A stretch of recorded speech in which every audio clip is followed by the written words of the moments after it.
в маленькой деревне жил фермер по имени Томас. Все знали его как трудолюбивого и честного, но одинокого человека. 50 лет, а ни жены, ни детей. Соседи шутили, что он женат на земле, но Томас только улыбался. На самом деле он был застенчивым, не умел сближаться с женщинами и все откладывал личную жизнь ради хозяйства. Годы пролетели, и вдруг оказалось, рядом никого нет. Осенью пошли затяжные дожди. Серое небо, пустой дом, одиночество давило особенно тяжело. Однажды вечером Томас чинил кормушку в сарае, когда услышал стук в калитку. Перед ним стояла женщина в мокром плаще. Бледная, уставшая, но с теплым взглядом. «Я Хелен, иду из соседней деревни, дождь застал в пути. Можно укрыться у вас?» — сказала она. Фермер смутился, но впустил ее. В доме Хелен сняла промокшее платье, согрелась у печи, и они пили чай, разговаривая. Она рассказала, что 3 года как вдова, живет одна.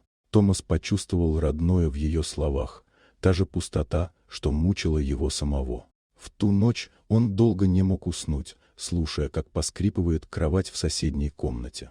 Дороги размывало все сильнее, и Хелен осталась еще на день, потом на другой. Постепенно она стала помогать по хозяйству, готовила, наводила порядок. Дом оживал ее руками и голосом. Вечерами они сидели у печи и говорили о жизни. Томас понимал, он привязывается. Страх потери смешивался с радостью близости. Однажды он признался: «Я никогда не был женат, но рядом с вами впервые понял, что значит не быть одному». Хелен тихо ответила: «Я тоже думала, что моя жизнь уже закрыта, но с вами мне спокойно». Когда погода улучшилась, Хелен собралась уходить. «Вы вернетесь?» — спросил Томас. Она улыбнулась. «А вы хотите?» «Хочу. Тогда вернусь». И вернулась, через неделю, уже с узелком вещей. С тех пор они жили вместе. Не громко, не торопясь, но счастливо. В доме появился смех, запах пирогов и чувство тепла. Спустя время Томас решился: «Хелен, выйдите за меня». Она заплакала и кивнула. «Я думала, что любовь закончилась. Но, наверное, Господь дает второй шанс тем, кто умеет ждать».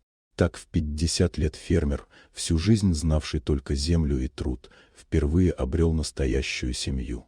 А случайный дождь стал началом новой судьбы.